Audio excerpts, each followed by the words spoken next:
Great.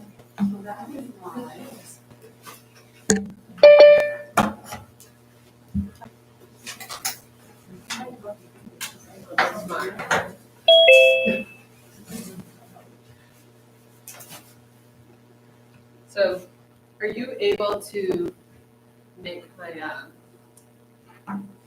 my screen able to host? Oh, like, yeah. Yeah, should be right here. Yeah. And then you see them, you click on the side dots, and then you can You're good.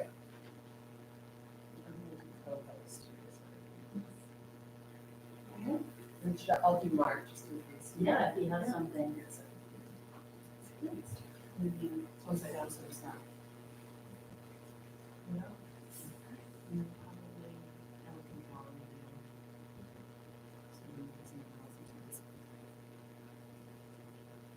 Let's see if that. So I guess I'll start off by just saying thank you to all of you guys for coming tonight. This is kind of a little passion project that I am hoping to do.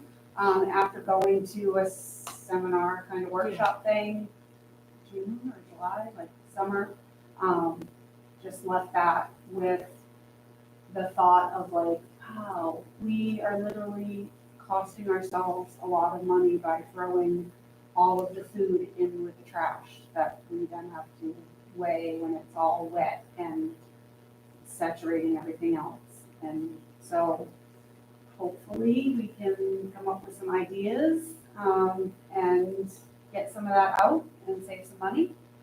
So this is Bea from Ecomaine, and then we have Mark King from the state of Maine on Zoom. And so Bea's gonna just share a presentation, and then we'll ask Mark maybe to jump in and give any like fill-in things. And then maybe we can just sit and pick each other's brains, some ideas. Maybe you guys have some ideas that I haven't thought of, or that Randy, our transfer station manager, hasn't thought of. So just some things of how we could kind of pull together as a community and do this for the town. All right, sounds good. And I'm also happy to stop throughout my presentation for questions. I think we have a small enough group here that should work. But if we have a big discussion, we should wait until the end, until Mark's been able to speak as well. Mark, how's it going? Good. Yeah, I kind of tee you up at the end to talk a little bit about your grants and Okay. just a little bit about what, Mark's the expert here, truly. He's the compost king of Maine, I have to say. He's gotten a lot of the projects I'm going to talk about here. Case studies are all because of Mark and his facilitation, and also the primarily these compost grants that are coming out of the DEP. So I'm excited. Thank you, Mark, for coming to talk about that. Sure. But yeah, so a little bit about Ecomaine. For those who don't know, so Ecomaine, we're a nonprofit. We're a 501c3 nonprofit, and Lyman is one of our owner communities. So we're owned by 20 Maine municipalities. Amber sits on our board of directors, and we partner with about 73 plus communities. It's always going up, which is exciting, across the state. Our whole motto is to have a sustainable waste management company. So we're providing waste to energy services as well as recycling. And more recently, we've also partnered with AgriCycle Energy to manage organics as well. So that's a partnership that's going through Ecomaine that I'll talk a little bit about as well. But yeah, our goals are to provide comprehensive long-term solid waste solutions. And what we're accepting right now at our facility, which is in Portland, is about 82% trash, municipal solid waste, MSW, that is going to waste to energy, about 18% recycling. So we see a lot of trash, a lot of things that are recyclable going into the trash, a lot of things that are organics going into the trash. We'll talk a little bit more about what our trash makeup is in some of the coming slides here. But history of us is that we started in 1976 to 1978 as Portland South, Portland Scarborough, and Cape Elizabeth. So they joined together to have a jointly owned landfill. So we really just started with waste. It's 240 acres of jointly owned landfill. This was raw waste. We had a baler, and we were compacting that to conserve space. And then in the 80s, 1988 is when our waste energy facility went up. So that allowed us to consolidate this waste even further by breaking it down into ash and processing it beforehand. So we were able to burn our waste, create renewable energy, electricity from the waste, as well as get it to a smaller size. We're able to reduce the amount of space it's going to take up by 90%. We didn't expand into recycling until the 90s, and that was sort of separated at first. And then in 2005, we started at single sort, which is what you guys have in the town of Lyman, where everything goes into the one bin, and then that goes to our facility at Ecomaine in Portland, where it's all sorted into its separate categories. And then in 2016, that's actually when we started our partnership with AgriCycle Energy to start separating. We were used as a consolidation point for organics that were separated out of the waste stream. A lot of those are partnerships with grocery stores, restaurants around, places that have a lot of this organic material to begin with. And then, yeah, we've grown to a lot more residential. That's becoming more and more popular. So right now, it's about 60 million tons of food that are wasted in the United States annually. So food waste is an incredibly huge problem. A lot of food gets wasted directly from the grocery store. Sometimes it's before it even gets to the grocery store, but what we're going to be focused on is, that post-consumer once everyone's purchased it, they've got stuff in the fridge that's still sitting there. Maybe they bought too much at the grocery store, leftovers, all of those things. So mostly food, organics is going to be the topic today.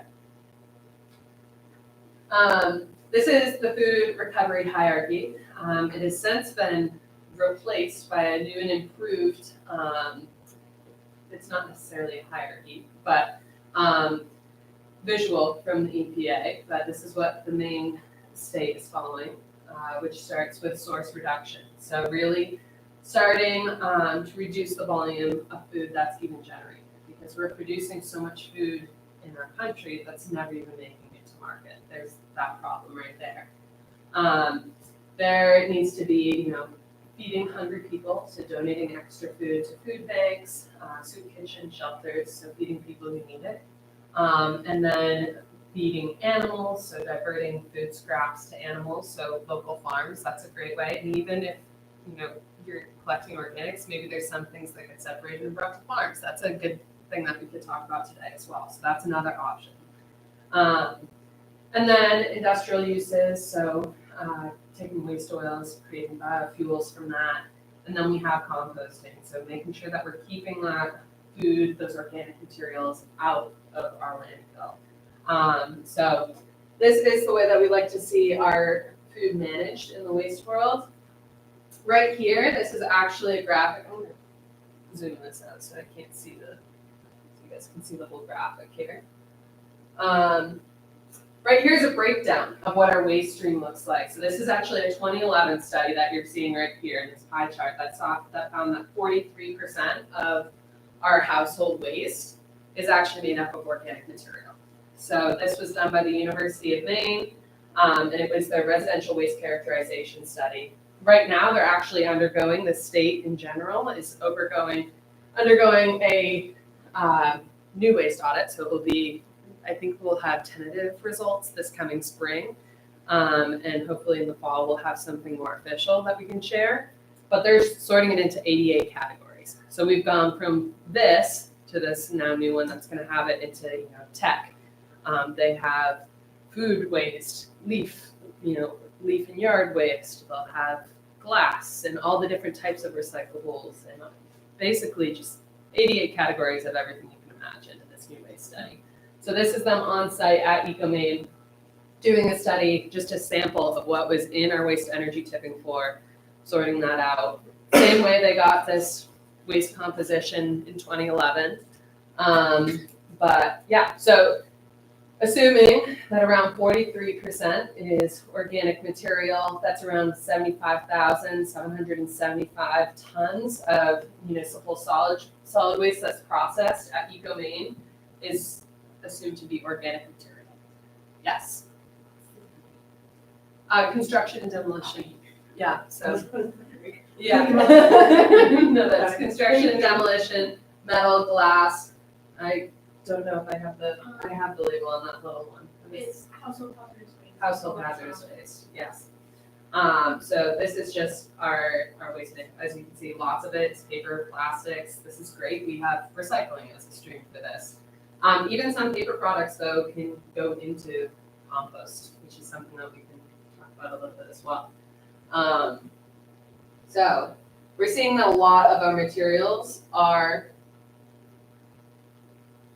able to be taken out of that waste. So 43.3% of municipal solid waste is food waste. If we assume this amount from the last waste study in 2011, which could go up with this new waste study, that's around 703 tons of food in Lyman that is wasted annually. So I pulled your tonnage report from last year, everyone, to figure out some of this. But given the percentage and assumed that organics are making up that amount of your waste, which I don't see your waste directly, but that's the overall, it's about 703 tons. And all of this comes at a cost. You're paying tonnage fees, so if you had a way that you could separate all of this at the transfer station, or maybe it was getting picked up by another hauler, because there are options for industrial hauling as well. That's a lot of money to be saved. Not to mention, organics are heavy. So as you can see, we've got around $68,000, assuming a 97.50 tonnage rate, which was the tonnage rate that I was given on for the 2024 year. So that's about the savings that you could see from organics if you're taking that 703 tons out. So lots of savings to be had in organics management. This is maximum, I also want to explain that. That's assuming everyone is going to be composting every food material there is. So this is absolute. This is likely you're not going to be seeing $70,000 back. We can hope. You can hope, fingers crossed. But so as I mentioned, AgriCycle is the company that we work with at Ecomaine. So in April 2016, that's when we partnered with them. And since the start of the program, it's been around 35,581 tons of food waste that have been diverted from landfill through that partnership. So this is just specifically through AgriCycle. This is not taking into account towns that we service that do have these compost programs themselves. I'm from the town of Topsom, that just signed on to be an Ecomaine community, which is very exciting. I'm excited about it, but they have an awesome organics program where they have a compost pile right on the site. We bring our community members bring their compost to the transfer station. We drop it off in the compost area. They take their front loader and they combine it with Topsom Fairgrounds horse manure, and they're making a great compost out of this. So that's a simple way that you can get it right out of the stream. We'll talk more about these case studies in the future slides here, but this is just through anaerobic digestion, which is what AgriCycle is doing. This is their farm up in Exeter, Maine here. So we act as a consolidation point for these AgriCycle trucks to drop things off in the southern Maine region, which is where a lot of their business is. Then all of that ends up getting trucked up to AgriCycle, where it's processed through an anaerobic digester, which an anaerobic digester is basically,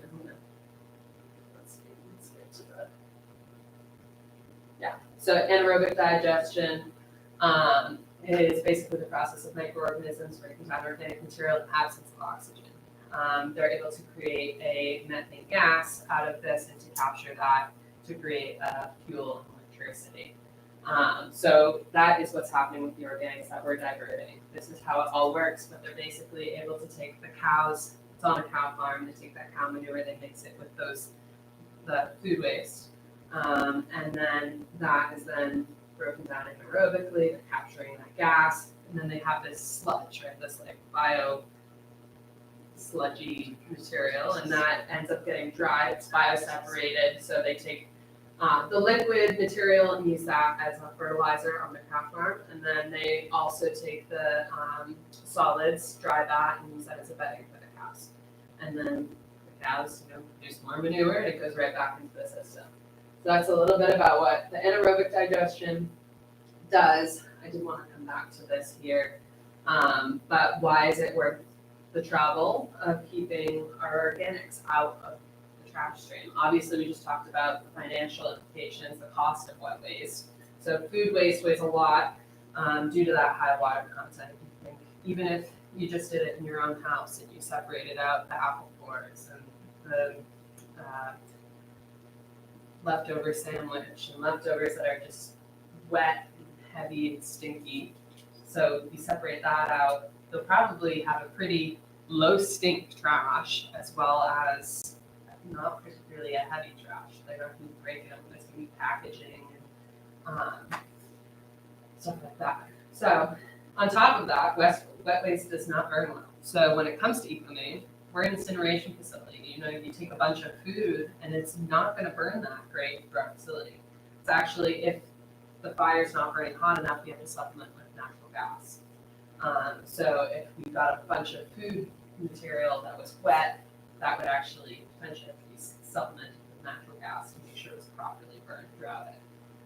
Or it might just not burn the entire load properly. So that needs to get mixed in, but even so, high amounts of it aren't good for incineration facilities. If it goes to landfill, which is not necessarily the case here in Lyman, your materials would go to an Asheville, so be processed through waste to energy and then brought to our ash landfill.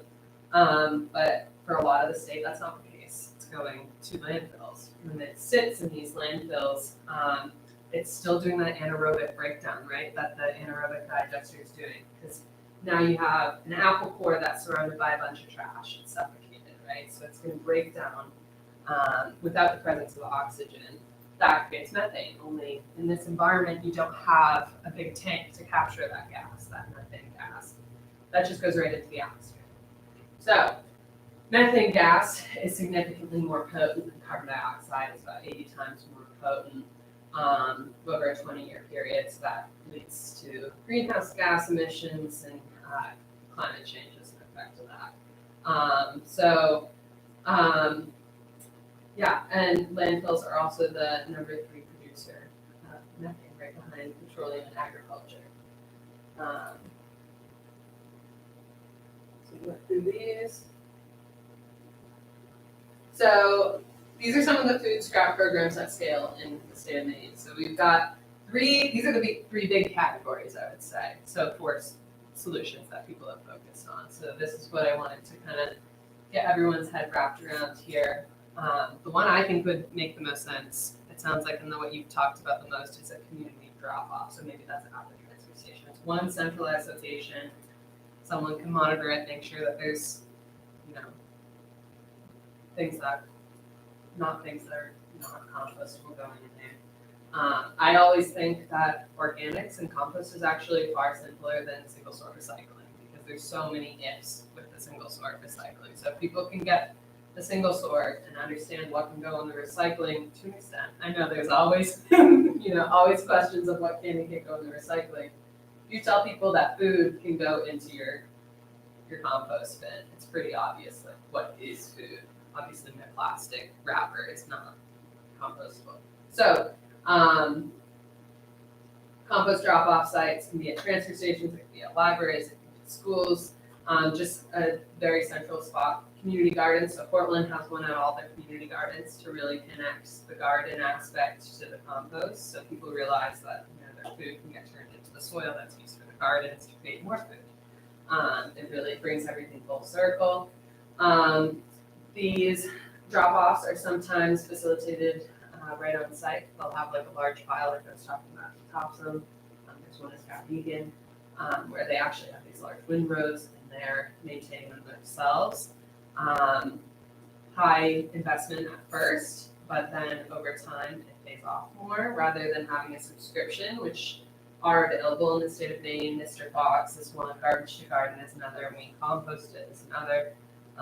These are basically subscriptions that would come and pick up bins and bring them, or maybe it's AgriCycle, and brings them up to Exeter, or brings it to their Garbage to Garden facility in Portland where they have those windrows. There are things you can outsource this to if you don't want to do something on site or don't have the space. That being said, there's usually the space, and I know Mark King can talk about this as well, he is fantastic at finding the right solution for the place at hand.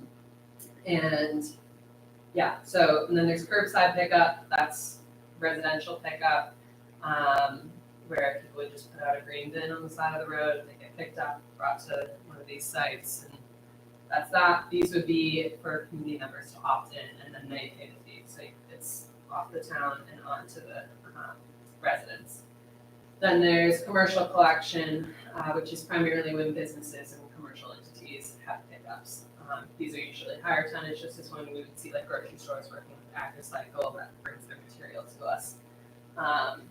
Garbage to Gardens is also another one. There's definitely challenges of scaling up organics collection. So one being that clean compost stream, so not getting things, contaminants into our compost streams, plastics, metals, even the one in Topsom, the one I use, I do use the finished product, that compost. I put it in my gardens. That even sometimes it has those bags that haven't fully broken down, and even the contaminants can be beyond just plastic. Now they have a lot of biodegradable material, biodegradable plastic bags, or biodegradable cups, as everyone's seen these. They look just like plastic, and they're degradable in high heat environments and specific industrial composting environments, but maybe not if you're doing it in, at the transfer station or in your backyard. Those might not get as hot as some of these industrial facilities because that's not what the primary focus is. Some can do it, some can't, but that can be, something that you have to teach people because that's contamination for your composting stream. It might be contamination for your composting stream. There's not enough processing facilities. I listed a few, but there's not that many. I mean, AgriCycle is all the way in Exeter. That's 2.5-3 hours north of here, and that is one of our only options for anaerobic digestion here. And then we also, there's Garbage to Gardens and we compost it, but still, it's not a ton, and they don't have unlimited capacity at these facilities as well. And geography, this is one that I always like to note as well. Maine's really spread out. There's a lot of rural towns where it doesn't make sense to have pickup on the side of the road. There's not enough houses together. It may be, geography can also be, AgriCycle is great and all, but for some of these companies to come to you, they might be going multiple hours, or maybe it's a half hour out of their day that go into this one spot that's out of their scope, their area. So a lot of the state isn't actually covered by a lot of these places. I always mention I used to work at Sugarloaf. We're in Carabassa Valley, very remote. AgriCycle, Garbage to Gardens, these are great options. They wouldn't come to us. It doesn't make sense for them to drive an hour west of Skowhegan to go pick up one site's compost. It just doesn't make sense. So the scope and how far you are and how much is to be collected is definitely something to consider if you're looking to outsource that. I would say you can do it yourself. We did it ourselves at Sugarloaf because that was the case. So we had large bins with augers in them, and we had someone collect the compost, and he tended it, and that was that. We had it right on site, and it worked great for us. The school locals would come over and use the compost when it was finished at the end of the year. It was great. And then packaging and consumer confusion, that goes right up to contamination, how packaging can be really confusing whether it actually can go into a compost bin or not. That goes back to those, they're called PLAs, kind of like plastic-like compostables that aren't food waste. A lot of the times these cannot go into the compost piles. Very confusing for consumers. So what's gonna work for you guys is really gonna be the question. It sounds like that tonight. You know, what makes sense for Lemon. Transfer station drop-off has had a lot of success. So the compost piles on site maintained by transfer station staff, they will have kind of a high initial investment. But pick up by commercial compost haulers, which can still be at a transfer station drop-off if they have just a bunch of those green soda bins. That it costs a lot for that continuous hauling. And every year you have to get the same, that funding back in the budget. And if you're relying on that, it can be challenging. So there's kind of two options there. This is a case study in Skowhegan. This is what theirs looks like. They actually have a large heated pad that they received through the Maine DEP compost or waste diversion grants. But it's a heated pad. They have these large windrows. It's community member drop-offs. They drop off buckets of organic materials at the transfer station, and it's combined with forest bedding, fairgrounds, leaves, yard debris, all the stuff that's coming to the transfer station anyway. And then they're turning this with their tractors, and then it's free to the community. So that compost is then free at the end of the year for the community to use. I believe the DOT might use it as well. That's a question. Mark, you would know the answer, I think, to that. Yes. Windrows are just gonna be those large rows.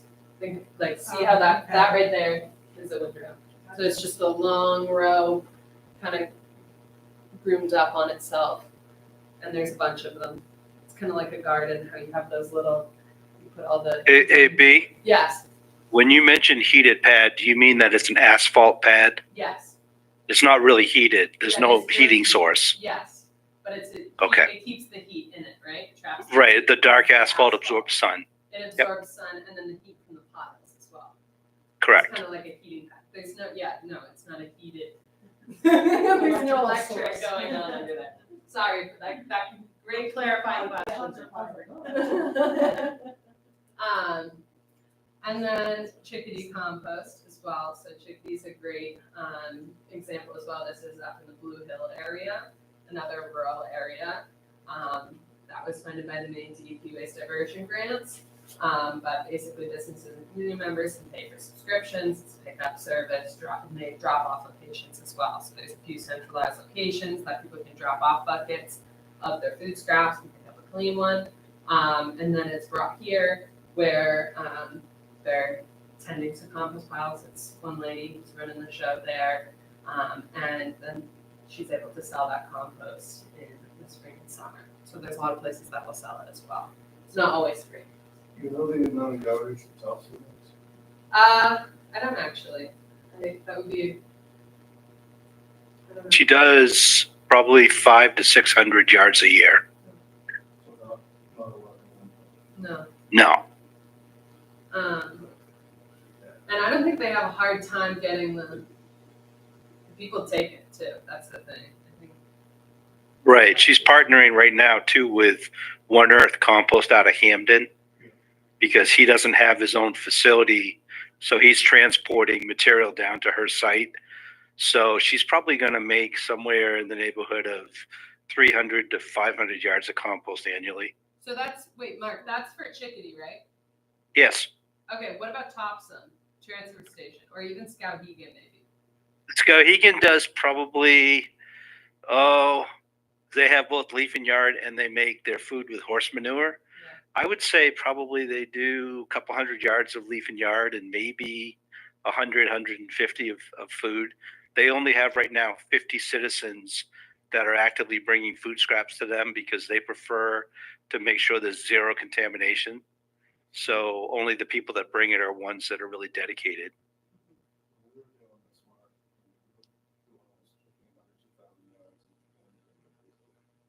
Wow. Here in London. Wow, that's great. Is that at the transfer station?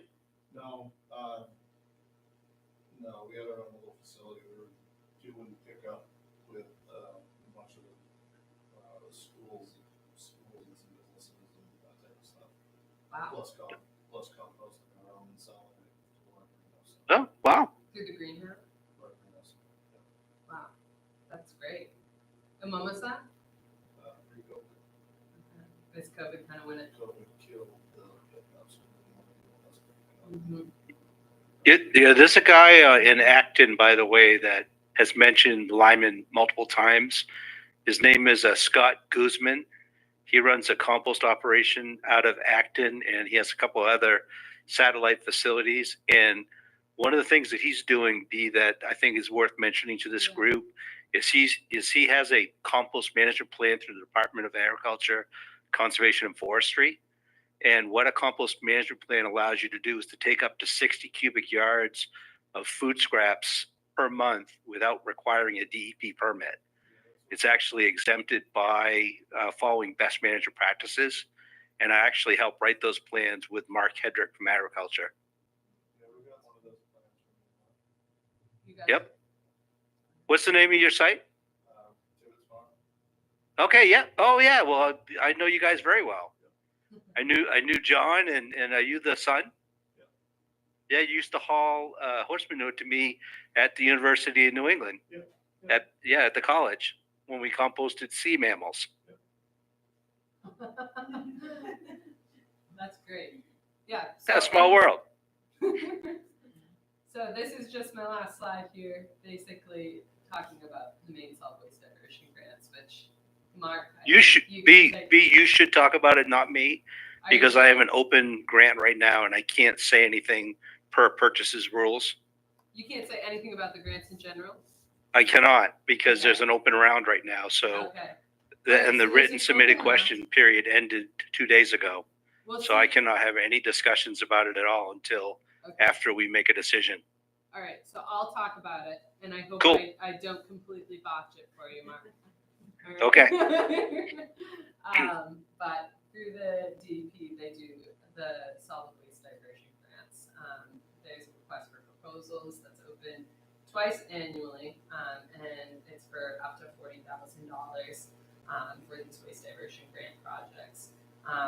The ones that the Chickadee compost, the Skowhegan, a lot of these compost programs have gotten up and running through these DEP grants. Is that just a municipal grant? Yep, it's public and private, so Yep. it's it's for whatever. It's Chickadee, I don't believe is municipal. That I believe that's a private entity. I don't know. If Correct. I can't- I can say one thing about it, and that is we're doing a special grant round this time. It expires, the RFP is due January 31st, but it's for 60,000. That's as high as it'll go, but it's only for organics infrastructure development and education. Is it limited, like once you apply once, you can apply the next year, rather than a cycle? Yeah, my understanding is that you can apply it's multiple times. So Okay, Chickadee Yep. compost. I'm not has saying multiple anything. different Grants that they received. Can you nod? Yes, I'll nod. I just can't say anything. But yeah, you can apply multiple times. So if you needed more funding Or to expand. or to expand, start something new, that is funding that you can always apply to. And that paired with a waste management plan from the Department of Ag. Waste management plan from the Department of Agriculture. I imagine yes. I think so. I'm not sure. This is a Mark question, but I don't know if you can. So, I think that would probably. My hunch is saying yes. Yeah. I'm seeing some nods. It's good coffee. Yeah, it's really good copy. But yes, so it could be. Yeah. So, but yeah, they're great programs. I don't know how much Mark can do to help with applications, but there are a lot of other people I'd be happy to help with applications through Ecomaine, being you guys being an owner community. That's something that we could help with guidance and stuff, is how to apply to these grants. We've worked with some other. We can't write the grant for you guys, but definitely assist in things. So yeah, that's a little bit about that. So this meeting in my mind is not about the waste diversion grant, but about the town of Lyman coming up with a solution for their food scraps. And I have to admit that the Tibbetts Farm was the first thing that I was going to ask if the town had looked into, because they have access to horse manure. They run a great farm, a great operation. And I think that they might even be willing, I'm not going to speak, of course, but they might even be willing, if there's a centralized location, they might be willing to pick up the material and bring it to their farm. I can say that they didn't say no. Okay. And they're here, so. Okay. That's my Is- hope. Is John there too? No, my father's stepped back from the business. Okay, well, tell him I send my best. It's mine now, I guess. And how's it going? Like, what are you guys, are you doing it right now? So Or? we got out of composting, kind of right in the middle of COVID, and we started getting back into it. We just did a bust up the Department Act to turn our animal waste back into compost. With the- Yes. With the idea of starting to ramp up and start picking up food waste again. Which is why I'm Okay. here. So, Yeah, lots of specialized equipment yeah. and lots of experience and know-how. So I think it's a win-win, and it keeps the nutrients local, which to me is really important.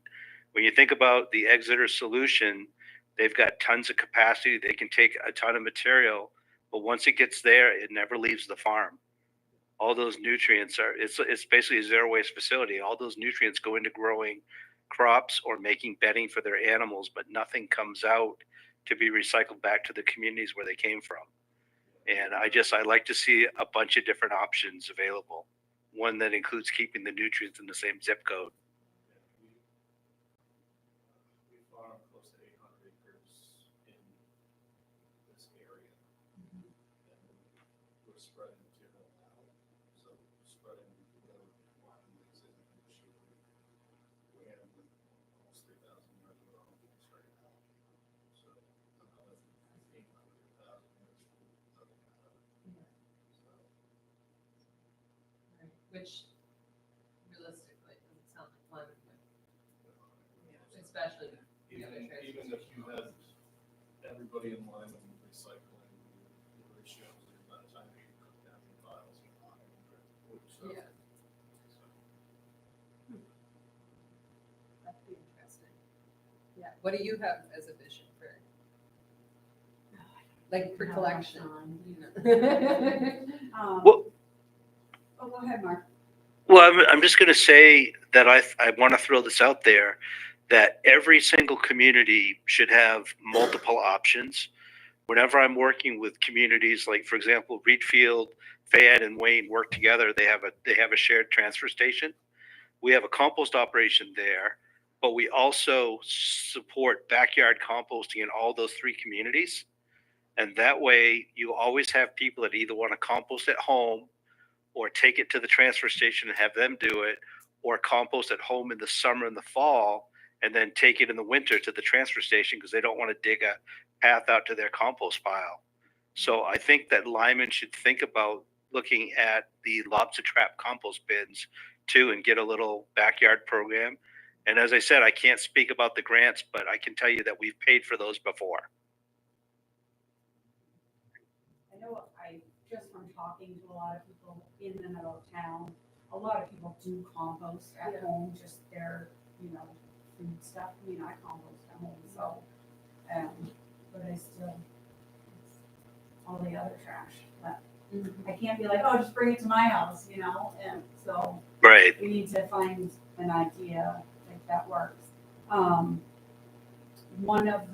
couple of things that we, and by we, I say that I had met with Randy, our transfer station manager, and our town manager, and we had a discussion. And one of the great ideas was to kind of have like a container like a steel container with the doors that can either open on one end or open in the middle or both. And then maybe have flooring that is not wood, so that way we could just go in and like pressure wash and, clean it out. But this would keep, it could be closed up at night. There's no insects not insects, no rats or, running and getting in there. So that is like my one thing on, because I don't want to put onto the transfer station that extra work. Let me add something to your idea. The container is a great idea. It's sealed up. It keeps out vectors and animals. The problem is that if you don't have some sort of carbon source in the base, food scraps are very putrescible and they break down quickly. And whenever something turns to liquid, it's odorous and it'll attract animals. So if you were to partner, for example, with Tibbetts or another family farm or whatever, you could get carbon from them to put in the base so that as you add food, the liquid is absorbed in the carbon and therefore it controls the odor. And it starts the compost process so that when they do take it to their farm to compost, it's already intermingled and mixed and starting to biologically activate. So just to make sure I am picturing this in my mind, we have this set up and like, kind of like the trash bin where we're gonna put the food in. Would this be in like a container next to it, like with a scoop that people come, they dump their food waste in, they take a scoop of that, put it over it? Yeah, So yeah. the And next person I will comes tell you and- that your metal container's a decent idea. The problem is that you never know the size this is going to go. And one of the things I really like with what both Garbage to Garden and Exeter do is they have 34-yard roll-offs, and they add the number of roll-offs as the amount of collection increases. So you might start out with 134-gallon roll-off, and it takes a while to fill. And then all of a sudden people start liking it, and then all of a sudden you got 2, and then 3, and then 4. If you start out with a 5-yard dumpster, it's got great capacity, but it may take forever for it to fill. Yeah. And you don't want compostable material to sit in a pile for too long before it's been worked and acted, because a lot of the volatile solids that make the compost process work well can get kind of played out if it's not turned and aerated and properly allowed to take off. So I would be more in favor of smaller containers changed out more often so they can get to the farm and get composted. The way we always did it was, once a week pickup, and you could price on the trip and not the garbage. Yep. So if the bin is empty, it's empty. If it's 7 of them, it doesn't happen. That way it's easy to bill, you know what the cost is, and it's picked up just once a week. Yeah. Right. That usually works, even in the middle of the summer. It's usually fine.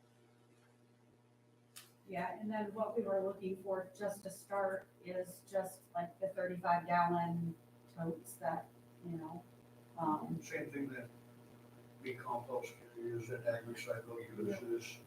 Yes. Uses Yeah. at the And then restaurants they and would stuff. pick that. Yeah. So I had a little bit different idea, if I was gonna do it. Some of the IBC totes you can handle with forks. Transfer like the fish totes, Transfer station. 250-gallon fish totes, like you use for the beer. So the transfer station has a loader, that's something that you can set inside that container. People would bring their stuff to that container, and then you load it with the loader. And that way, those bins, they're heavy, and then the specialized equipment to get them done. We're gonna have some type of system that dumps them, because when they half really can't put them right. With those totes, they're usually wash out, if you want to do liners for them, they work better. What kind of toast do they look like? They're the exactic totes that you put like salmon in and things like that. They hold 1 cubic yard. Okay. I've actually Yeah. used them on islands, and we put pipes in the bottom. We attach those bouncy house blowers, and it creates individual aerated static compost piles. I've used them in several island locations where they don't have a lot of space, and they didn't want leachate because those containers will hold all the material, aerate it, and then when you're done, you unhook the piping and just take a skid steer and tip them. So they work really good. So that is a great choice. And most of the time in a coastal community, you can get them for free. Even new, I think they're like $250. They are. I like to recycle.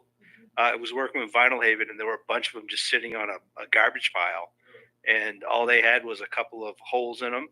We repaired those and put them in a system, and using a manifold, we had the blower blowing 3 units at once, and it worked great.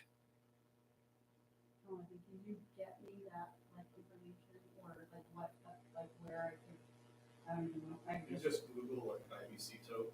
IBC. Okay. Yeah, or X-Actic, Yeah. Xactic toter. Yeah. We handle Brewers Grant house. Mhm. And so we're set up with rotating forks that we can grab and dump them. But I'm not the only one that has stuff like that. Do breweries have extras of these totes? No. They usually use the 1-ton bags. They're a flimsy that you can use a forklift on. It looks like an Exactic tote, but it's a flimsy bag. That's usually how grain comes. It doesn't come in those plastic containers. A lot of my smaller breweries have those totes. Okay, all right, cool. I just am used to the ones Yeah. that I dealt with in Portland. So if you can find them and get them donated, that's the best way to go. So if, for people who have never done recycling before, that are watching this and wondering how to get started, how to participate, what would they have at home to bring it there? Yeah. And where would they wash it out? Because it's probably, if they're gonna be dumping it into. Yep. It's gonna be gross. I imagine. So It's a little so gross. there's a company out of Canada called it's either Sure Fit or Sure Clothes, and it's a actually Ecomaine actually had some that were available as well, but it's a 2-gallon container you put on your countertop, and as you're preparing your meals, any of the vegetables you cut up, any of the stuff that doesn't go into the meal, you put into this container. At the end of the meal, any plate scrapings go into the container, and when the 2-gallon container is full, you take it outside, and you'll have a 5-gallon pail with a snap top lid, and you'll dump it into that. When the 5-gallon pail is full, that's when you then either go out to your compost pile or you take it to the local drop off. So what it does is it prevents you from having to take the container down every day, because a lot of people get tired of composting if it requires too much action. 5 gallons of waste is a lot to me in a week. So if somebody going to the transfer station once a week. Yeah, they're pretty good to go. So then, will there be a place to rinse it out at the transfer station or something to take home? Well, They have to almost do it. you do it at home. So once again, without talking about the waste diversion grant, we gave the town of Reedfield money to buy buckets, the containers, and the lobster trap bins. And they then handed them out to their citizens. And that was done under a waste diversion grant. Well, and another thing that might be able to be under a waste diversion grant would be a bucket cleaning, like a bucket cleaning station. Like if that's something that is, It'd be nice if you could drop off a dirty one and take a clean one home. yeah, or maybe you just Yep. do a bunch of buckets. Yeah, a bunch of 5 Well, I'm gallons. thinking, 5 gallons is nice, but something for, I'm not coming on anybody Yeah. here elderly. Yeah. A 5 Yeah. gallon bucket would be hard for my mom to carry.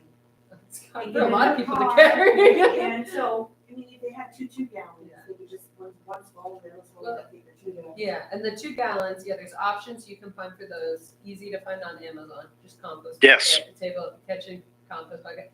We also have them at Ecomaine. So that is something that you guys can order through us and get like the bulk cost for them. And potentially grants can cover that. Yeah. cost as well. Grants could cover that cost. And Yeah, and they're just small little green toters. One thing for a kid to learn. Yep, this is like a, This is your bucket to Yeah. put your, would be great. yeah, these are like, I should have brought one with me. I always, And the little green they're ones little are greens. your- They're okay. like little, Yeah. I think I handed a bunch out this summer. Yeah. I Um, have one in my children. Yeah, I brought them to the were you at the library this? You were going by the time I got. Okay, I was gonna say, because I brought a few there and it Yep. went fast, Yeah. but they're just like little green, I think they're 2 gallons, right? 2 gallons. Yeah. Um, And I actually bought 2 wash stations off of Amazon for compost school to be able to like wash our hands at the different. We have an uphill and a downhill location, and those are only $800, and those hold about 15 gallons of water, and soap and all the stuff you need to clean your buckets out. So, and they can be set up anywhere. and I know too, I'm in a 2-person household and we fill up like a 2 gallon in a week. We're not making, even 2 weeks. We Yeah. shouldn't go 2 weeks, but Like they'll start smelling, but. Their stats are my volume, my weight, the density of food waste is more, carbon. So, it goes for 1,000 pounds of how wet it is pretty hard. So, those numbers look big, but it's only 2 or 3 pounds per person per week. Do you have like cards that show what can go into the bucket for people that are starting out? So our bins do have that written right on the side of them. We also, that's something Annie and I can just provide, is we could even make specified ones for you guys in Lyman and send them to you guys. They could be trifolds that you can hand out. We could do big ones that go right on the doors if you do that big, storage container, at the drop-off site. For the community site where it says if it grows. it Yeah, goes. yeah, that's all stuff that we can help, design with those, like if you want those big ones, those costs, that's something you put as signage and education, that's right in Yep. your grant.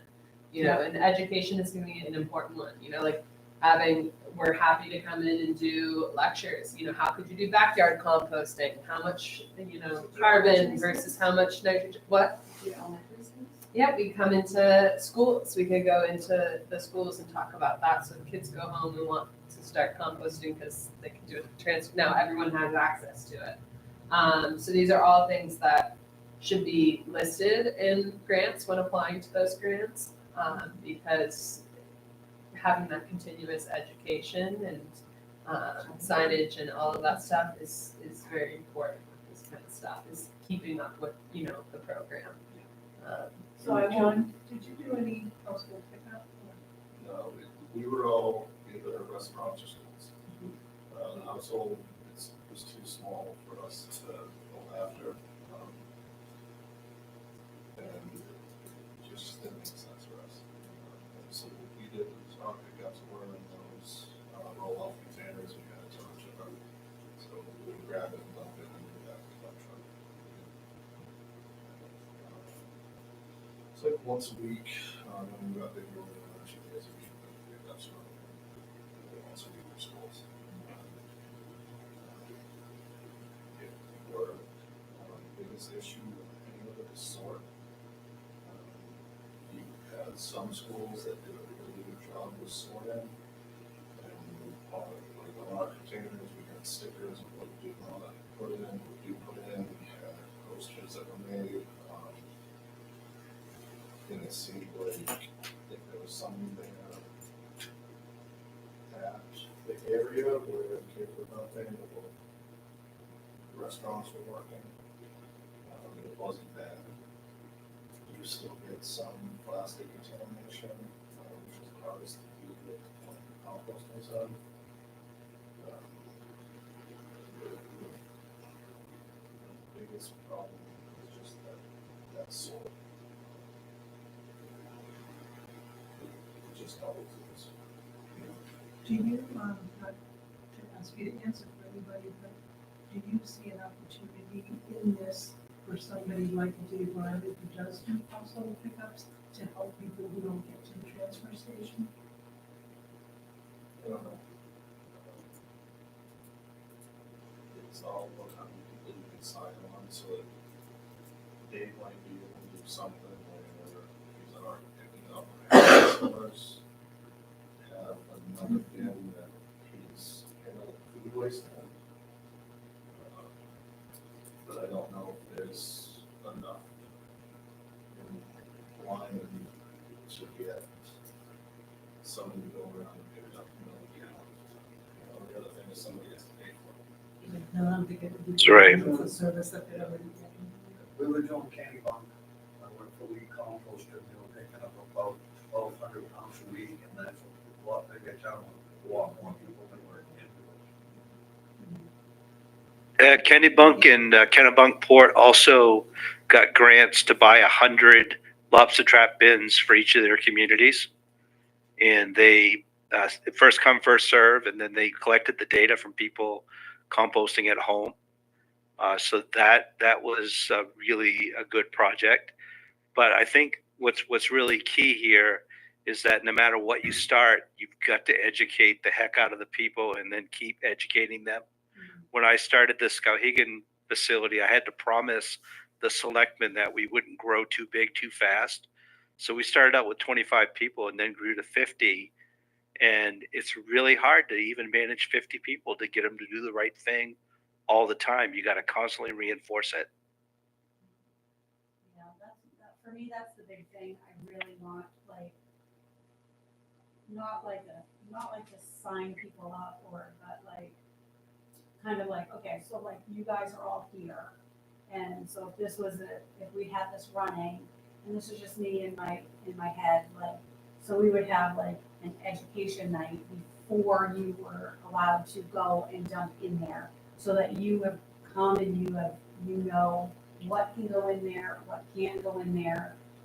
Yes. And then the people that do the education, they are free to go and use and dump their food waste there. And then Yep. we can have another round of education and kind of go that way.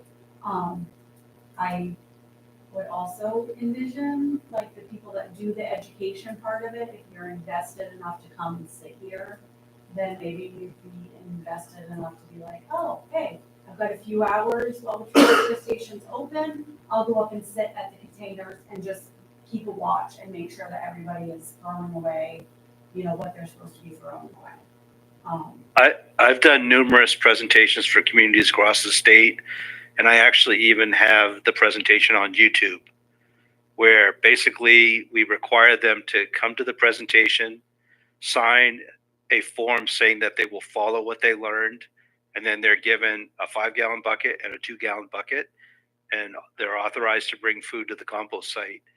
And if you want to look up what I do, you can actually just look Mark King composting in your community on YouTube, and it'll pop up and you can see it. Another thing too could be, if you come to the meeting, not only do you get the buckets, but maybe and this could maybe not even just be a meeting, maybe at the transfer station, they give you a sign up, and at the end of the video or whatever that you have to watch at home, it has a key code, and that's the key code to get into the bin. So it's a locked compost bucket that only the people who've done the training have the key code to the. That's what we do in Farmington. Yeah. The thing is that they've asked me to put a quiz at the end, and that's ridiculous. People don't like to be quizzed about anything.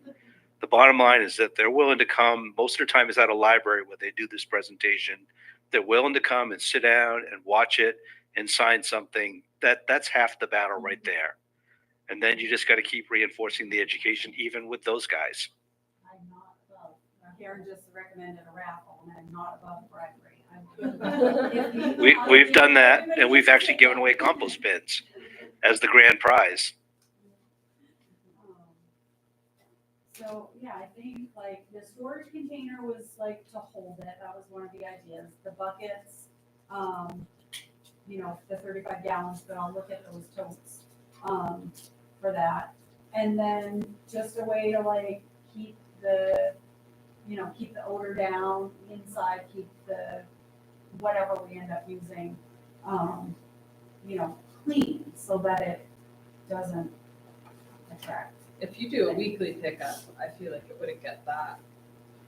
So Yeah, it wouldn't get that bad. what you could do is, you could do this sawdust in the bottom of one of those MVC tanks. And then dump it in, and That's sawdust. either add sawdust or. So you would break that down and compost that. And then it comes out. It adds air. That's supposed to be compost.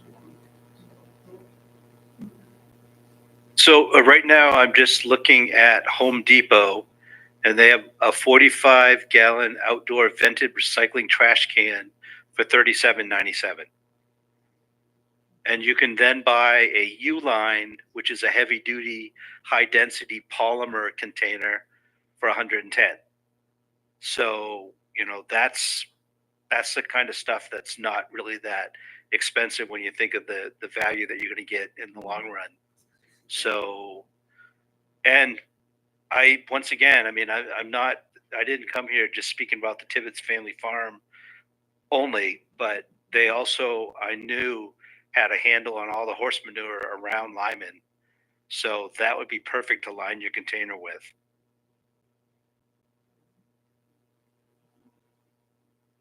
So do any of you that are here have any ideas or suggestions on what if the town could put this into place, like, and if you were at home and you're cooking and you're, you know, got food scraps and everything, how do you envision, like, what do you envision putting it in, like, to get it to the transfer station, going to the transfer station, dropping it off, anything that you could think of that, like, would make it easier or better, or?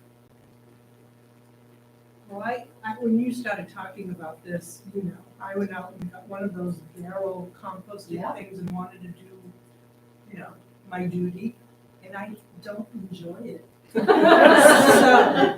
I'm all for this. I'm all for this. But I guess through my, you know, I have my countertop thing, and I cook a lot. We have a lot of scraps. So we fill it pretty quickly. I would want to make sure that whenever I'm emptying it in outside, that Jerry's going to bring to the transfer station doesn't smell. So I would imagine there's some kind of carbon thing you can put in a barrel or something that would keep it from smelling. Lids that have a carbon filter. That's what I have on my counter, but. Kitty litter? The kitty litter is like a clay base and the compost around inside. What about? No volatile solids. Horse bags or sawdust. Sawdust is the cheap. Pine pellets or something like that. Yeah, like the pine cones and stuff. And you mentioned too, you know, people who don't get to the transfer station and like that pickup, and maybe it doesn't make sense for you to, you know, you've got a large scale scene. It doesn't make sense to go pick up 20. B, could you unshare for a minute, Yeah. please? Yeah, I don't need to be sharing anymore. You should have hosting abilities too. Okay, yeah, I'm gonna just share this because I want people to see it.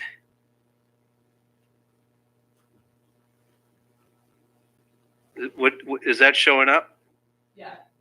That's the shore closed container, and they're $14 at Home Depot.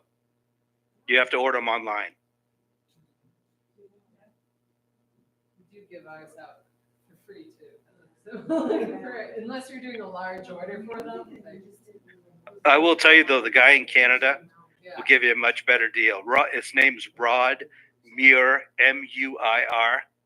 If you look him up online, he actually has contact info, and you got to tell him a really cool story that, you know, this community is looking to save money. You're a underserved community in the state of Maine. You have your poverty rate's a little bit higher than average. Anything that it takes to hit the heartstrings, and he'll give you a good sweet deal, especially if he knows it's going to go towards helping a community recycle. So, and the guy's really nice. He's a good dude.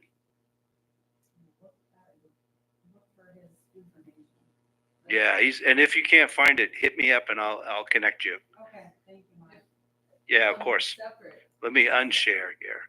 Sorry, on a separate thing, the collection, it wouldn't make sense for you to do it, but for maybe there's someone in the community, even if it's a high school student trying to get volunteer hours, like that goes and picks up on Sunday afternoons for, you just have to find someone who'd be willing to take their pickup truck around and pick up those buckets and bring it to the transfer station. Exactly. You could start with just saying people that work, people that, people that are gonna bring it to the transfer station. You start with that and then expand from that. And you've got a core of, 7,500 residents in Ecomaine that are doing this religiously, and then you still want to pull more food waste out. Then maybe you can add some type of subscription where but I don't think you have to worry about that to start. I don't wanna start, I don't wanna think so, I do think really big, because I was telling them about that machine that will make compost in 5 days, and I was like, ooh, okay. how should we- No good. No good. No such thing as 5-day compost. Definitely stay away from any fermentation, bokashi. Stay very far away. Yeah, okay, well, that's good to know. But I do want to start small because, one, I want it to succeed. And I want to be able to show the town that, okay, the more we do this, if we start small and we're seeing that, okay, we're pulling some money out of that Ecomaine line that I talk about every month, then maybe that will get more people invested and then want to. So I don't want it to start so big that then we're just overwhelmed and we're like, okay, forget it, this isn't gonna work. I would like to start small and, and also when reaching out to you, I had talked about like food waste going, for like feeding animals and things like that. I don't want what somebody picks up, whether it's Tibbetts Farm or whoever, I don't want somebody picking up food waste that we as a community have put in there, and then they bring it back and they're composting it, but they then have a product that is not any good. So food waste to animals with a small pickup doesn't work. So usually every time food waste gets diverted, it's usually a processor or feed or something. Mhm. So that you're handling thousands of pounds of grain or veggies or stuff to feed animals. Yeah.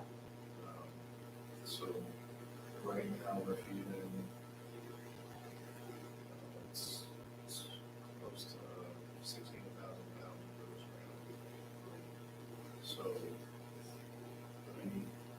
that much goes to my cows, if I'm only picking up 5 pounds of it. doesn't That's make not, sense. yeah, that's not. So then the other problem is one household has lettuce, this beef, one household has carrots, and then this sort of bad, so that we have meat in it, I can't feed that to my animals. Mhm. So I wouldn't even worry about doing any of this trying to feed animals. Yeah. If you were a processor that was doing 1,000 of raw food a day, that could be all over. Mhm.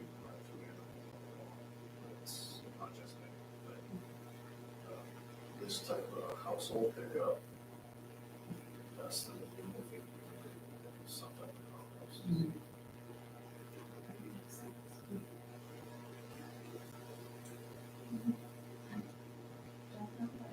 Anybody else?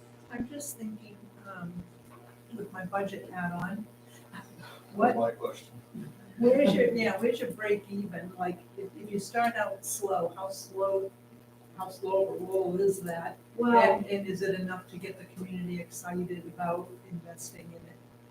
I would really hope that we could get everything that we would need through the grant, except for there's 20% match or something like that for the town thing. Yeah. So a 5%, 5% match. 25. 25. I was gonna say, Okay. 5 Oh seems my low.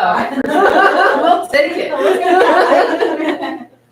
So 25%, so I would like to see Oh, the other thing I wanted, the 25% can also, you can use like labor, volunteer, Probably have in Yes. kind. Mm-hmm. Okay, so that's where also I would like to see volunteers, like helping to get the program like up and running, so that like if we had to do some, cleanup at the transfer station, maybe you have, Your education and that, and you can build your little better at the transfer station for that. Any type of equipment that you already own that you can towards this project. Yeah. You should be able to.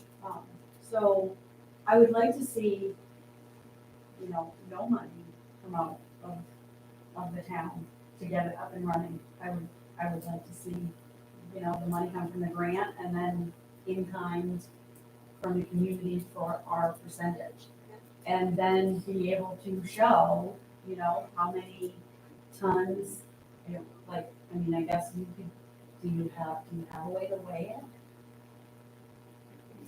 That's to be the, Okay. So do you guys have a scale at the transfer station? And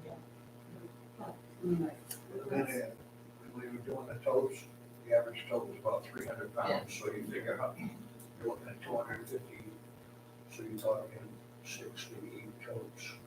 And 8 totes times 2,400 pounds. we figured between 2,000 and 3,000 pounds per yard, depending on water content, but 2,500 is kind of, just kind of a figure that varies a little bit. So if you know how much you have, generally, you can find out, you know how much your tons are to Ecomaine. Right there, you can get a monetary amount. So people who don't really care about, not everyone's gonna wanna do this for the environment or to separate, because it's out of sight, out of mind, So we're gonna have to come up with about, so it's 25%, so if we're trying for a $40,000 grant, we're gonna have to ask for $10,000. Yeah. In budget. To make sure that you can. And that way you can get all the stuff that you need. The other, Just that. the other thing is usually tipping fees with evidence compost stuff. So you have to figure that into whether it's, whether you write that into your grant to figure it on 2 years or something. So you get people interested in like that.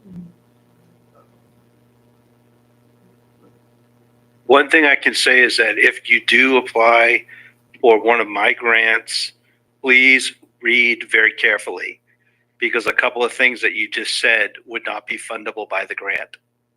I can't say any more than that. I feel like subscriptions. Subscriptions. So tipping fees, we don't Not. see able to put in. So, But and I know, the schools that we were dealing with, because all this stuff was getting laid, right off the trucks. And now that this pool we were pulling out was paying for the composting. It wasn't, you didn't save, you saved some, but it's not, you figure it was 70,000. That doesn't count the cost of the composting. So if you're saving 70,000 on Ecomaine, it might cost you 15,000 to get to a facility for that yardage. that's. It's still- It's it's still a still significant, It's absolutely a amount of saving, money. but So, it's- and that's what I hope that the money that we're saving on the tipping fees would it's, pay for the tipping fees of, the food waste. And so eventually I hope, I think people are like, when they can see the proof and they can see, we're really starting to save some money here. If I start participating, that's gonna be a little bit more.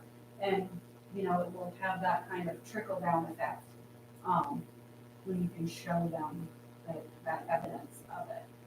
And I think so, Or the tsunami is coming about the composting, certain percentage of There's- towns and stuff. That just got, I was just looking There's- that up, they killed that. I don't think nothing Yeah, it really, it's been killed, Yeah. but, I believe New Hampshire, Mass and New Hampshire, I think. Vermont is zero food waste. Yeah, it's no food waste, it's Yeah, amazing. I was like, but yeah, I would just check that. Battery, lithium ion, maybe New Hampshire's. Yes. Yeah. They have the, So, two big hot topics. and- Yeah. Yeah, they just passed legislation for it. Yeah. There are bills being considered Yeah. that are looking at the ban again. I'm sure So within the next 5 years, it sounds like it could be something that. Yeah. Some of your cities Yeah. have already enacted it, like Portland, right? That they're like the restaurants and stuff have to compost. Yeah, some towns have their own separate ordinance that they'll, we don't have one. the thing that supports composting that I've found over the last 34 years, the one thing that will really help people consider it is if you have a pay-as-you-throw program. Because that helps people not put stuff in the trash because they don't want to pay for the bags. And that's the only one that I've found that consistently works everywhere you do it. This is real around here. Yeah, it didn't work. We have Yeah, those, I didn't think it would, but I'm just saying that is 100% effective. 2.5 minutes. I'm nervous now. Well, hopefully, there would be no bags, because we would have these plastic containers at home, going into the plastic pail, going into the plastic tote, Compost is free and, bring it back, so that's what else. yeah. So hopefully there, we wouldn't have the plastic, like bags. Well, everybody understands what I'm saying, right? That Yeah. the pay-as-you-throw means that if you have to pay for your bag, you're gonna only put garbage in it and not food because it doesn't make sense. Sounds like it's You just a rocky road with pay as Right. you Right. throw here. So But yeah, And that's that- one thing that's kept me from throwing. well, that's why Vermont had their program, because they had statewide pay-as-you-throw. That's the first thing. And then they had solid waste districts, 23 of them, doing all their education for them. So the state didn't have to do any of that. And that's why they've been successful.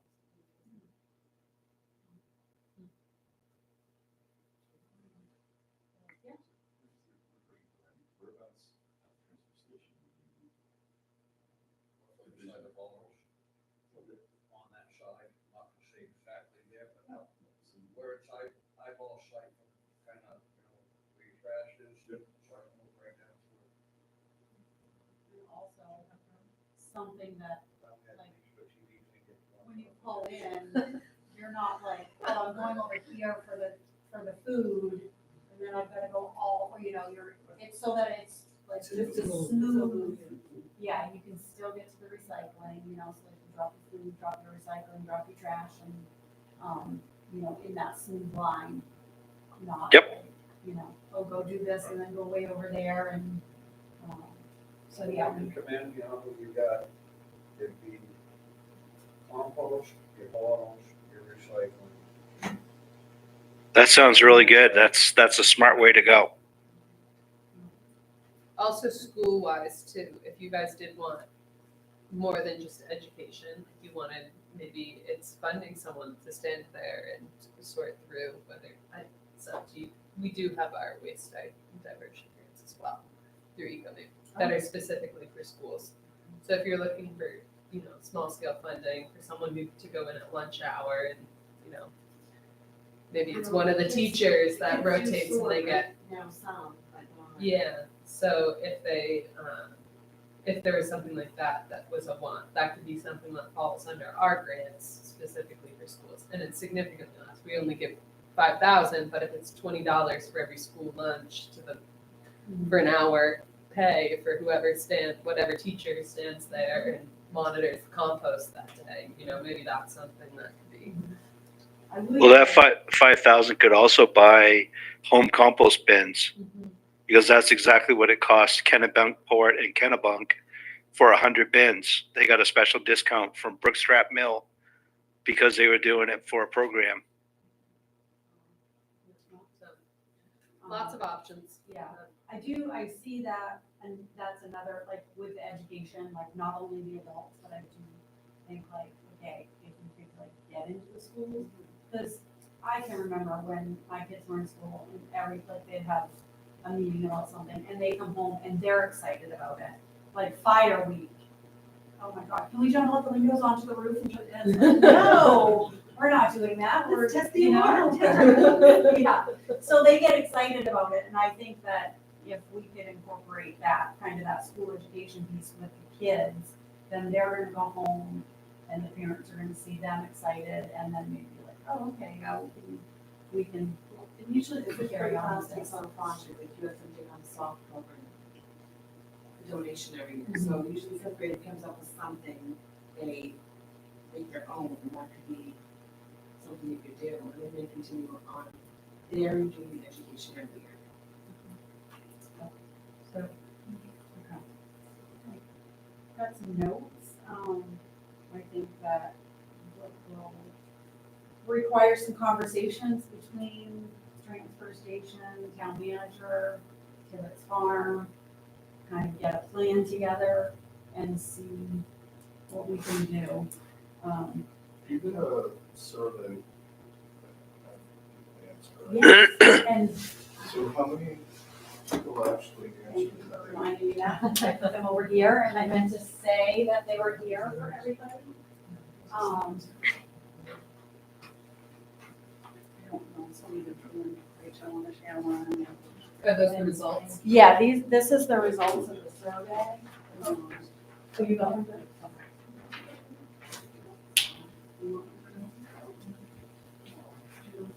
Perfect, thank you. I will clarify too, when I said that I was not enjoying it, I actually do enjoy, no, if anybody's watching, like, and they've never done it before, because I never did it before. Joe, Amber, I asked them a million questions about what can't you put in, because when you go to the internet, you get all different answers about what you can and cannot compost, and it gets very complicated. But I do enjoy, putting it in onto my counter bin and just actually seeing how much we actually do collect and realizing this was all going into our trash before. So that part of it is cool, I'm cool with that. It's once it gets outside the door, that it's not fun anymore. Well, so we compost, but we point that ours, we have little rollers too, double one. They still get so full that then we're stuck with like, we have to wait because we'll wait for everything to break down and then the winter too. So even I would participate in a town program, because just times during gardening season or canning and tomatoes, there's just too much of what I have for compost, it's too much. Yeah, we don't even have gardens, so I would be giving mine away anyway, but Yeah. yeah. Do you that are here, so if the town was contracting with, we'll say Tibbetts Farm, and there was the compost option, would Tibbetts Farm be amenable to being like, okay, if you're part of the program, which means you went through the education, you're delivering the food there, would there be something like, okay, you could come, that person could go to your farm stand or, where, and get, 5-10 gallons of compost, for, Depends on how much money you want to spend on ticket. So if you're looking for somebody just to take a product and deal with the product and have never seen it again. Yep. That's gonna be a lot cheaper than somebody that has to deal with the product and also be in the town on the back. Mhm. There's different grades of compost. Yep. Not everything, some stuff should just be field spread, and other stuff is more expensive to screen it and you put into something that can swim on. So, would there be, just from you that are here, would there be that interest for you guys? Like you said, you don't garden, so would you want to even have the option to go get 5 or 10 pounds of compost, the other thing with compost is usually, some of them don't have it. Usually people buy yards at a time, and yards So a 5-gallon bucket is not bad, it's just usually not enough. How much is it per yard? Here's 70. 70 per yard. The general rule of thumb is 1 cubic foot of compost for 1,000 square feet of garden. That's the general application rate. And a cubic foot bag is a 40-pound bag.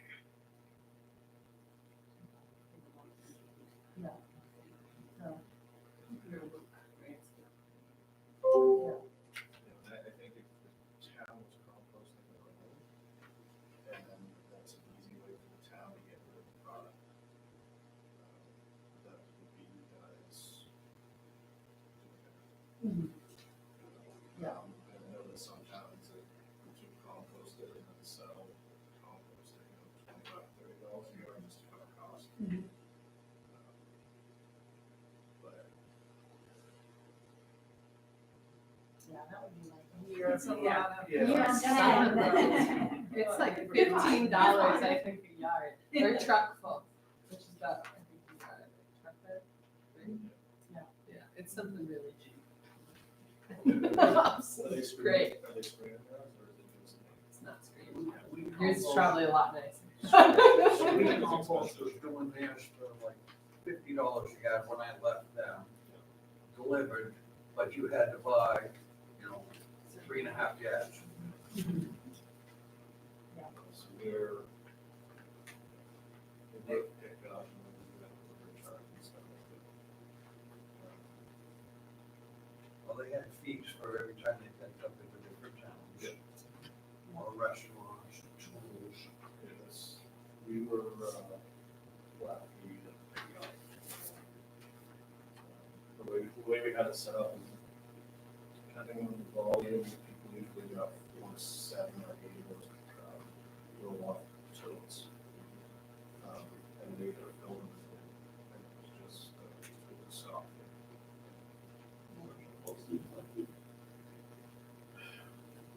Seriously,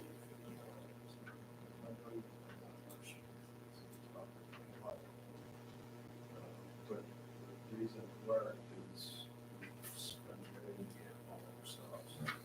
And then we would get into all the problems. So.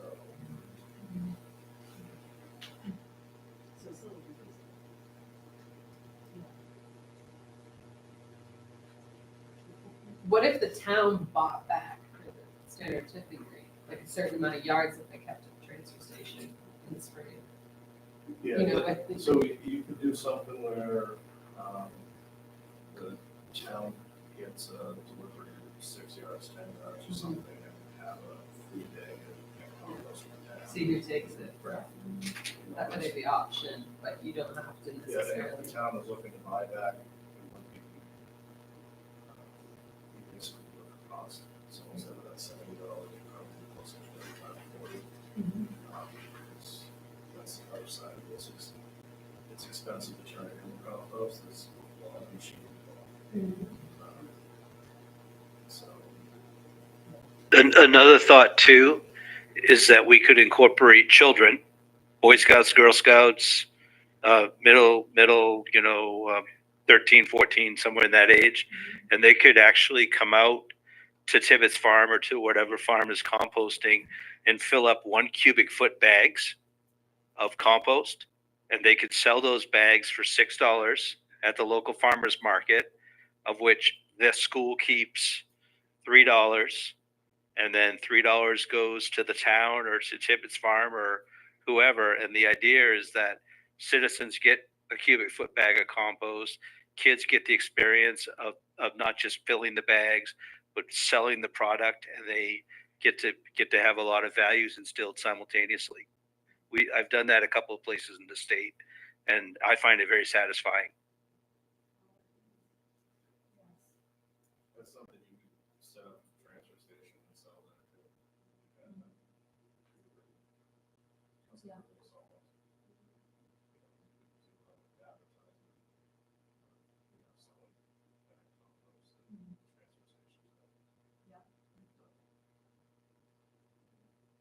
Yeah. And if you're freaked out about plastic bags, you can always get the Ag Way grain bags that are refillable. And that way you're reusing a resource as opposed to using more plastic bags. The reason why I use plastic bags is because you can see through them and people get to see that dark, rich compost color. And that helps it sell right away.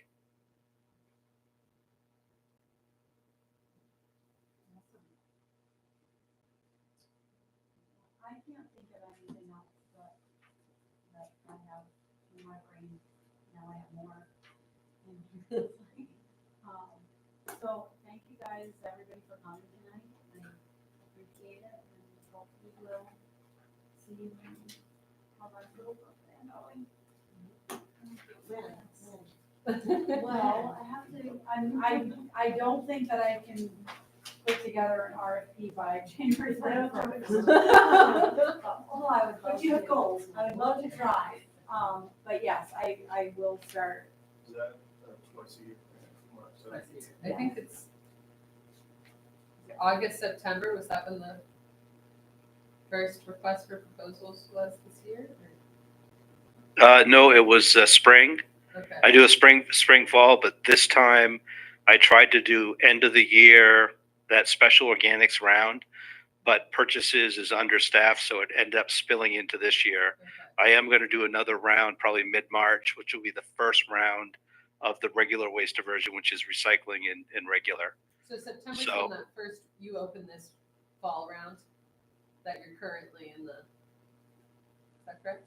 This round that I just opened actually opened in December. So that's due January 31st, and then in March I'll start the first round of 2025. Okay. And just so you know, I can't talk about things, but once you get a grant or once you have to start a project, I can help you in every way possible for free because you pay my salary. So Awesome. that- Yeah, that's good to know. it's just I don't like night meetings, that's all. So you letting me come by Zoom was a great pleasure. Thank you. It worked out perfectly well, so thank you for giving up your time, and thank you, Bea and Annie, for coming down. Of course. doing this. Thank you for spearheading this. I hope everything gets off the ground. We're here to have, help wherever we can. And yeah, it's exciting. Yes.